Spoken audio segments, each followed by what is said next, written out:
নমস্কার। আপনাকে বেশ কয়েকটা এপিসোড আগে জানিয়েছিলাম শনির বক্রি হচ্ছে এবং বর্তমানে বক্রি আছে, 28শে নভেম্বর অবধি থাকবে। তার জন্য কিছু রাশির বিপত্তিসূচক অবস্থা আসার চান্স থাকবে। তার মধ্যে বলেছিলাম যে মেষ রাশির ক্ষেত্রে কাজের ক্ষেত্রে গোলযোগ, শত্রুতা এবং প্রতিবেশীর সাথে অশান্তি, কলিগদের সাথে অশান্তি, উটকো ঝামেলা মেষ রাশির জন্য আসার চান্স আছে। আজকে আসলে একজন বিখ্যাত অভিনেতা, দক্ষিণী অভিনেতা, তার রিসেন্টলি তিনি একটা ঝঞ্ঝাটের মধ্যে পড়েছেন। তার এগেনস্টে কিছু অভিযোগ এসছে, তার সম্মানহানি হয়েছে, তাকে নিয়ে গুজব রটনায় তাকে একটা ভুল অভিযোগ দেওয়া হয়েছে।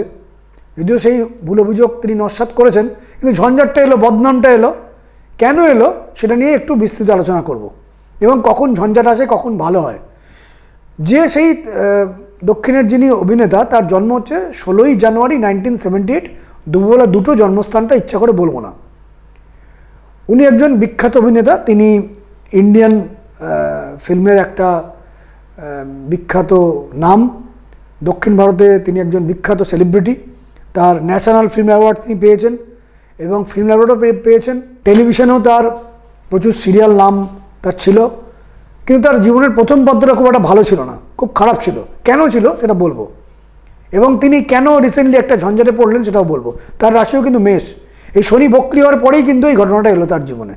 মেষ রাশি ওনার রাশি হচ্ছে মেষ, লগ্ন হচ্ছে বৃষ। লগ্নের দ্বিতীয় স্থানে বৃহস্পতি বসে আছে, মঙ্গল তৃতীয় স্থানে, শনি চতুর্থ স্থানে, পঞ্চমে রাহু। ওনার বর্তমান রাহুর দশা ক্রিটিক্যাল জায়গায় পড়ে। অনেক সময় আমি আপনাকে জানিয়েছিলাম যে রাহুর দশায় শত্রুতা, ঝামেলা, ঝঞ্ঝাট পড়ে এবং গোচরে শনির বক্রি অবস্থা সেটাকে আরও বাড়িয়ে দিয়েছে। এবং রাহু বর্তমানে কুম্ভ রাশির ঘরে বসে আছে, লগ্নের ক্ষেত্রে দশম স্থানে। ফলে সেখানে কর্মক্ষেত্রতে কিন্তু ডিস্টার্বটা এলো এবং শত্রুর জায়গা তৈরি হলো। রাহু ওনার জন্মকালীন 13 নম্বর নক্ষত্রে, হস্তা নক্ষত্রে এবং দ্বিতীয় পদে রয়েছে বা দ্বিতীয় চরণে রয়েছে। তো দ্বিতীয় চরণে যদি হস্তা নক্ষত্রে থাকে তখন সেই রাহুর দশা শুভফল জেনারেলি দেয় না। রাহু সাধারণত হস্তা নক্ষত্রে, চিত্রা নক্ষত্রে, শ্রবণা নক্ষত্রে, ধনিষ্ঠা নক্ষত্রে, কৃত্তিকা নক্ষত্রে, রোহিণী নক্ষত্রে, উত্তর ফাল্গুনী নক্ষত্রে দ্বিতীয় এবং চতুর্থ পদে একটু বাজে ফল দেয়। ওনার জাস্ট রাহুর দশা শুরু হয়েছে। ওনার যদি আমরা পেছন দিকে ফিরে দেখাই, ওনার যে হিস্ট্রি যেটা দেখাচ্ছে যে যখন ওনার শুক্রের দশা চলছিল, অর্থাৎ 2002 সালের জুন মাস আনুমানিক এই সময়, তিনি শুরুর দিকটা তিনি সেলসম্যান হিসাবে কাজ করেছেন। তখন তার কিন্তু চলচ্চিত্র অভিনেতা হিসাবে তার কিন্তু নাম হয়নি। যার জন্ম 16ই জানুয়ারি, যে বিখ্যাত অভিনেতার কথা বলছি, যে রিসেন্টলি একটু মানসিকভাবে ডিস্টার্ব রয়েছেন, তার শত্রুতা করা হয়েছে, তাকে এগেস্টে বাজে কুমন্তব্য, অভিযোগ, বাজে একটি অভিযোগ করা হয়েছে। তো তার প্রথম জীবনটা কিন্তু খারাপ ছিল। ভেনাসের দশাটা কেন খারাপ ছিল? কারণ নবম স্থানে রবি এবং শুক্র বসে আছে, দারিদ্র্যযোগ তৈরি করছে। শুক্র বসেছিল রবি স্টারে, শুক্র রবি স্টারে একদম শুভফল দেয় না। দারিদ্র্যযোগের সময় জাস্ট গ্র্যাজুয়েট হয়েছিলেন, বিকম পাস করার পরে তিনি রিটেল স্টোরে সেলসম্যান হিসেবে কাজ করতেন এবং মাইনে অনেক কম ছিল। তারপরে সেই চাকরি চেঞ্জ করে ক্যাশিয়ার হিসেবে উনি চাকরি পেলেন ফাস্ট ফুডের দোকানে, এবং তারপরে অ্যাকাউন্টেন্ট হিসাবে। কিন্তু যখন রবির দশা পড়লো, রবির 9th হাউসে কিন্তু ভালো ফল দেয় এবং ওনার ছকে রবির 9th হাউসে বসেছিল নিজের স্টারে, উত্তরাষাঢ়া নক্ষত্রে। ফলে রবির নিজের নক্ষত্রে 9th হাউসে বিশ্বলগ্নের জন্য সুফল দেয়। সেই রবির দশায় উনি কিন্তু বিদেশ যাত্রার সুযোগ পান এবং দুবাইয়ে গিয়ে অ্যাকাউন্টেন্টের কাজ করেন।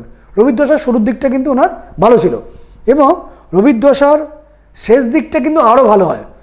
তিনি আবার দেশে ফিরে আসেন। ফিরে এসে উনি একটা থিয়েটার গ্রুপ জয়েন করেন এবং এটা শুনেছি তিনি একজন অ্যাস্ট্রোলজারের কাছ থেকে পরামর্শ নেই। তিনি তার হরস্কোপে যেহেতু ভেনাস এবং বৃহস্পতি এবং স্যাটার্নের অবস্থান যে স্থানে ছিল, থেকে সেই জ্যোতিষী বলেছিলেন যে তুমি ফিল্ম জয়েন করো, সেখান থেকে কিন্তু ফিল্ম লাইনে তুমি গেলে উন্নতি পাবে, এবং তিনি তাই পেলেন। কিন্তু তার সারা জীবন সমানভাবে যাচ্ছে না। জ্যোতিষশাস্ত্র কতখানি মেলে সেটা আপনাকে জানাচ্ছি, এবং জ্যোতিষশাস্ত্র অনুযায়ী কেন প্রেডিকশন করে নেওয়া উচিত এবং কেন প্রত্যেক জ্যোতিষীর কাছে যাদেরকে আপনার দেখাবেন প্রত্যেক 2 বছর অন্তর অন্তর করে একবার রিভিউ করে নেওয়া দরকার কেমন সময় চলছে আমার, এবং সেখান থেকে আগে থেকে সাবধান হয়ে যাওয়া যে কোন জায়গা থেকে প্রবলেম। জ্যোতিষী মানেই কিন্তু প্রতিকার নয়, প্রত্যেক 2 বছর অন্তর অন্তর জ্যোতিষীর কাছে কিন্তু দেখানো দরকার কী সময় আমার চলছে, কী ডিসিশন নেওয়া দরকার, কোথায় কোথায় আমার প্রবলেম আসতে পারে। প্রত্যেক 2 বছর অন্তর কেন নেওয়া দরকার? কারণ গোচরে গ্রহগুলো পরিবর্তন হয়। যেমন শনি এখন মীন রাশিতে আছে, আজ থেকে 2 বছর বাদে মেষ রাশি চলে যাবে। রাহু এখন বসে কুম্ভ রাশিতে, 1.5 বছর বাদে আবার বা 1 বছর পরে, 1 বছর কয়েক মাস পরে মকর রাশিতে চলে আসবে। বিভিন্ন প্ল্যানেটসগুলো চেঞ্জ হয়, বৃহস্পতি চেঞ্জ হবে কিছুদিন বাদে কর্কট রাশিতে, কর্কট থেকে আবার বক্রী হয়ে মিথুনে যাবে। এই গ্রহগুলো চেঞ্জ হয়, সেই চেঞ্জ অনুযায়ী কী কী আমাদের হতে পারে তার আগাম একটা ব্যাপার জেনে নেওয়া দরকার। 2006 সালে যখন রবিধ্বজা চলছে, তিনি একটা কিন্তু আস্তে আস্তে ফিল্ম লাইনে জয়েন করেন এবং সেখান থেকে তার ভালো রোজগার হতে শুরু করে। 2010 সালে যখন চন্দ্রের দশা চলছে, চন্দ্রের দশা, চন্দ্র ওনার কেতু স্টারে ছিল এবং কেতু একাদশ স্থানে মীন রাশির হয়েছিল, ফলে উনি চন্দ্রের দশা একটা বড় হিট দেন এবং সেই থেকে তার জীবনটা একদম ঘুরে যায়। 2010 সালে সিনেমা জগতে প্রচুর নাম হয় এবং তার অর্থ, ধন, বৈভব, গাড়ি বাড়ি, সম্পত্তি প্রচণ্ড বাড়তে আরম্ভ করে চন্দ্রের দশায়। 2012-তে একটা বড় হিট হয় এবং তার থেকে আর তারপরে ফিরে তাকানোর দরকার পড়েনি। এবং যতদিন মঙ্গলের দশা চলছিল, মঙ্গল পুষ্যা নক্ষত্রে কর্কট রাশিতে যদি 3 নম্বর পদ বা 1 নম্বর পদে শনি থাকে, প্রচণ্ড ভালো ফল দেয় মঙ্গল। সেই মঙ্গলের দশা উনি একদিন ভোগ করছিলেন 2025 সালের জুন মাস অবধি। একের পর উনি হিট সিনেমা দিয়ে গেছেন এবং ওনার সম্মান, উন্নতি, বৈভব, গাড়ি বাড়ি, নাম, প্রচুর উন্নতি পেয়েছেন এই মঙ্গলের দশায়। মঙ্গল ছিল 2/6/2018 থেকে আনুমানিক 2/6/2025, কিন্তু তারপরেই 2/6/2025-এর পর থেকে রাহুর দশা এলো। রাহু কিন্তু 13 নম্বর নক্ষত্রে, আমি আগেই বললাম, খারাপ ফল দেয় এবং রাহু 5ম স্থানে ছিল। রাহু 5ম স্থানে মানহানি ঘটায়, রাহু লগ্নে মানহানি ঘটায়, রাহু 4র্থ স্থানে মানহানি ঘটায়, রাহু 9-এ থাকলে মানহানি ঘটায়, রাহু দ্বাদশে থাকলে মানহানি ঘটায় এবং লিগাল কেস, কোর্ট কাছারি, পুলিশ কেস হওয়ার চান্স থাকে।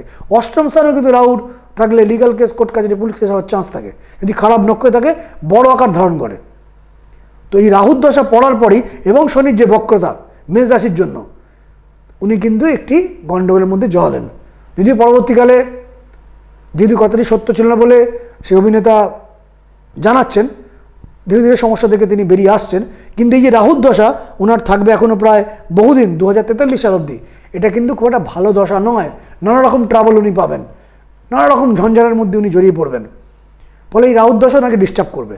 এই ঘটনাটা কেন জানালাম যে যখন শুক্রের খারাপ দশা চলছিল তখন দারিদ্রতা ছিল, কারণ রবি শুক্রের দারিদ্র্য ছিল। যখন রবির দশা এলো, রবি ভালো স্থানে বসে আছে ভালো নক্ষত্রে, তখন তার উন্নতি এলো। চন্দ্রের দশায় খুব ভালো উন্নতি এলো, মঙ্গলের দশায় সুপার, কারণ তার এই মঙ্গল পুষ্যা নক্ষত্রে বসছিল, ভীষণ ভালো ফল দিচ্ছিল এবং প্রচণ্ড উন্নতি, গাড়ি বাড়ি, সম্পত্তি উনি এই সময় অ্যাচিভ করেছিলেন। ফলে আগে থেকে আমাদের জেনে নেওয়া দরকার যে আমাদের সময়টা কখন ভালো আছে। ভালো সময় আমরা 100% যদি প্রচেষ্টা করি, সেখানে তার রেজাল্ট 200% চলে আসে। যদি আমি 100 খাটি, তার রেজাল্ট 200 আসবে। খারাপ সময় যদি 100 খাটি, তার রেজাল্ট 50 আসবে কি 30 আসবে। এবং প্রত্যেক কটা দশারই কিছু ভালো দিক, কিছু খারাপ দিক থাকে, কারণ প্রত্যেক দশার মধ্যে পুরোটাই ভালো হবে এমন নয়, আবার প্রত্যেক খারাপ দশার মধ্যে ম্যাক্সিমামটাই খারাপ হবে, কিন্তু কিছুটা ভালোও থাকে, সেগুলো জেনে নেওয়া দরকার। তো আমি একজন বিখ্যাত অভিনেতার জীবন সম্বন্ধে জানালাম, যেটা আপনারা হয়তো সোশ্যাল মিডিয়ায় শুনেছেন বা জেনেছেন, আমি নাম করতে পারছি না বিশেষ কারণে। তার ঘটনাগুলো কিন্তু পুরো দশা অন্দশা নিয়ে ঘটতে আরম্ভ করছে। এবার কিছুদিন ধরে আমি বলছি কারা ফ্রড হয়ে যাবেন, কাদের আর্থিক কষ্ট আসবে, কাদের চাকরি চলে যাবে, কারা বিপদে পড়বেন, কাদের ব্যবসাদের ক্ষেত্রে ট্রাবল আসবে, আপনারা আগে থেকে জেনে নিন এবং জেনে নিয়ে সেটাকে প্রতিকার প্রপারলি করুন। প্রতিকার করলে কী হবে, এত বড় বিপত্তি আসবে না। বা যারা অলরেডি খারাপ দশার মধ্যে ঢুকে পড়েছেন, বিপত্তি চলে এসছে, ইমিডিয়েট প্রতিকার করুন। প্রতিকার করলে অধিকাংশ ক্ষেত্রে সেই বিপদ থেকে আপনারা বেরিয়ে আসতে পারবেন। তার জন্যই জ্যোতিষশাস্ত্র তৈরি হয়েছে। আমি বেসিক্যালি অনলাইনে এবং চেম্বারে 2 জায়গায় পরামর্শ দিই এবং আগে থেকে মানুষকে জানিয়ে দিই এই সময়টা এরকম আসতে চলেছে, ভালো হলে ভালো, খারাপ হলে আগে থেকে খারাপ কোন সময়। সেই অনুযায়ী মানুষের কর্ম, স্ট্র্যাটেজি, চিন্তাভাবনা পরিবর্তন করতে হয়। কারণ ভাগ্য মানে পুরো ভাগ্য না, ভাগ্যের সাথে কর্মযুক্ত আছে। মানে আমি কি কাজ করব, কোন স্টেপ নেব, কখন কি সিদ্ধান্ত নেব, কোনটা করব কোনটা করব না, কার সাথে মিশবো, ব্যবসা করলে কোন ব্যবসা করব, চাকরি করলে কোন চাকরি করব, কবে প্রমোশনের জন্য চিন্তা করব, কখন চাকরি ছাড়বো, চাকরি ছেড়ে ব্যবসা করব, কখন নতুন চাকরিতে জয়েন করব, কখন এখন চাকরি চেঞ্জ করবই না, কখন বিবাহ করব, কাকে বিবাহ করব, এগুলো ভীষণ মাত্রায় জরুরি আগে থেকে জেনে নেওয়া। জানলে জীবনের অন্তত 70% স্মুথ হয়ে যায়। কারণ আমাদের জীবনের অধিকাংশই তো কষ্ট। কোনো মানুষ 100% ভালো আছেন বলতে পারবেন না, হতেই পারে না, তার কোনো না কোনো জায়গায় খারাপ থাকবেই। ইভেন বড় বড় যারা শিল্পপতি তাদেরও বহু জায়গায় কালো, বহু জায়গায় অশান্তি আছে। 100% ভালো কেউ নেই, ওটা আপনারা দেখে ভাবছেন সামনে আছেন। 100% ভালো কেউ নেই। যে জায়গা আমার খারাপ আছে সেই জায়গাটা কি করে খারাপটাকে কম খারাপে রূপান্তর করব, তার জন্য জ্যোতিষশাস্ত্র। এবং কখন আমার খারাপ সময়টা আসছে সেটাকে আগে থেকে প্রোটেকশন করে নেওয়া, এবং আগে থেকে কর্ম সিদ্ধান্ত প্রপাল নেওয়া, বুঝে চলা, সমঝে চলা। ইনভেস্ট করলে কখন ইনভেস্ট করবো, কখন ইনভেস্ট করবোই না, কখন নিজেকে গুটিয়ে নেবো, কখন কন্ট্রোলে থাকবো, কখন শান্ত মেজে থাকবো, কখন অতিরিক্ত কনফিডেন্স দেখাবো, কখন জোর দেবো, কখন কাউকে জোর দিয়ে কাজটা করব, কখন জোর দেবোই না। এই ব্যাপারটা জানার জন্যই জ্যোতিষশাস্ত্র। আশা করি আপনি বুঝতে পারলেন। যারা যারা আমাকে দেখাতে চাইছেন, নাম্বারগুলো ফ্ল্যাশ হচ্ছে, সেই নাম্বারে আমার কলকাতায় চেম্বার আছে, কৃষ্ণনগরে চেম্বার আছে এবং বর্ধমানে চেম্বার আছে। সেই চেম্বারে আমি পরিষেবা দিই। আর যারা আমার চেম্বারে আসতে পারছেন না, বহু দূরে থাকেন, বা আমার চেম্বারের ডেটের সাথে আপনার ডেট ম্যাচ হচ্ছে না, তারা অবশ্যই অনলাইনে আমার সাথে কনসাল্ট করতে পারেন। আপনি বাড়ি বসে আমার সাথে কথা বলতে পারবেন। আপনার এবং আমার যখন দুজনের একটা কমন টাইম শিডিউল হবে, যেখানে আপনারও সময় আছে আমারও সময় আছে, যে সময়টা কমন একটা সময়, সেই কমন সময়ে আপনার ভবিষ্যৎ, আপনার বর্তমান আপনি জানতে পারেন। আমাকে ফোন করলে আমি অনলাইনে, যদিও আগে থেকে অ্যাপয়েন্টমেন্ট নিতে হয়, আপনাকে আমায় কিছু বলতে হবে না। আপনার date of birth, time of birth, place of birth correct আপনাকে দিতে হবে। আপনার কি চলছে আমি বলবো, আপনাকে কিছু বলতে হবে না, আপনি খালি শুনবেন। তারপরে বাকি যদি প্রশ্ন থাকে আপনি আমায় করবেন, এবং এর মাধ্যমে আপনার সামনের সময় কেমন আসতে চলেছে, এখন কেমন সময় চলছে, কী সিদ্ধান্ত নেবেন জীবনের জন্য, কোনো কুশল জায়গায় আটকে পড়েছেন, কী করে সেখান থেকে বেরোবেন, তার পরামর্শ আমি দেবো। Thank you.